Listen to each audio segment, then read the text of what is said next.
তোর সাথে ভালো কথা আছে বলছি গ্রামে আমি তোকে একটা মাত্র বলাই গদি জমাই কোষ আর যাই কোষ সে আমার কোনো আপত্তি নেই। সিগারেট নেই তোর কাছে? কি ব্যাপার জামাই, তুমি আবার আমার ছেলের কাছে সিগারেট পাচ্ছ? চাচা এ শুধু ইয়াই কর।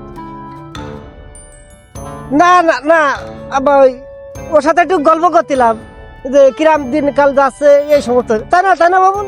জামাই তোমার রিপোর্ট শুনতে শুনতে কিন্তু এলাকায় আমার কান ভালো ভালো হয়ে গেল। সুমেন্দির ঘর ছেলে ঘর জামাই থাকে। কছি না আব্বা আপনি জানেন আমরা খেলাধুলো ভাই একটু গল্প করতেছি। এটা মনে হয় সুমেন্দির ছেলের কাছে দিয়ে বিপদে পড়েছি। খাই বাবু লাই তুই কি করতেছিস? আচ্ছা ওই যে দুলোবার সাথে একটু কথা করছিলাম, ওই ঘটনা হয়েছে কি আমরা একটা ব্যবসা করতেছি, হ্যাঁ দুজনে মিলে, মনে হয় লাখ